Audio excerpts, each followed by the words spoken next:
دوستان چطورید؟ من نگاتیو هستم. امیدوارم حالتون عالی باشه. امروز میخوام این مدبنه خفن رو بهتون معرفی کنم که این پسوردشه. باید اینو بزنید تا وارد مدبنه بشید، بعد لاگین رو بزنید. حالا الان میریم داخل بازی. من این مدبنه رو واسهتون نشون میدم. قبلش من 2 تا توضیح بهتون بدم. هیچ وقت این اکانت رو با اکانت اصلی، این مدبنه رو با اکانت اصلیتون باز نکنید، چون امکان بند شدنش زیاده. با اکانت گوگل پلی بدید که بند شدم اشکال نداشته باشه. و یه توضیح دیگه، وقتی وارد سایت شدید و می‌خواستید دانلود کنید، به صورت XAPK دانلود کنید که OBB شو بذارید تا مدبن فعال بشه، وگرنه در صورت نذاشتن OBB مدبن فعال نمیشه. ما الان با هم دیگه کاستوم که ببینیم مدبن چی. الان اینجا منتظریم که بریم و الان رفتیم.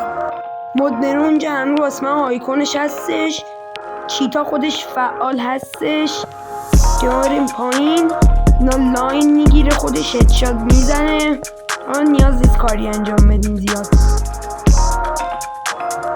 المانیتی مپ میل ببینید فعاله. من خودم الان این بات و اینا رو فعال میکنم که دارم بهتر هدشات بزنم.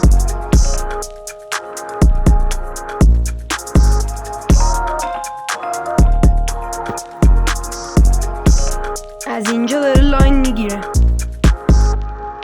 من الان اومدم پایین. الان یک کینگ فیشر برمیدارم. الان من هیچ تیری نزدم، این فقط خودش میزنه. مثل یارم اومد با یکی درگیرم، برم کمکش. ای بر یکی پیدا شد بالاخره بزنمش. خب داشت کجا داری فرار میکنی؟ نترس، نمیزنمت. ای بر رفت بالا. بزن زد. بالاخره زد. مرسی که تا این لحظه با ما همراه بودید.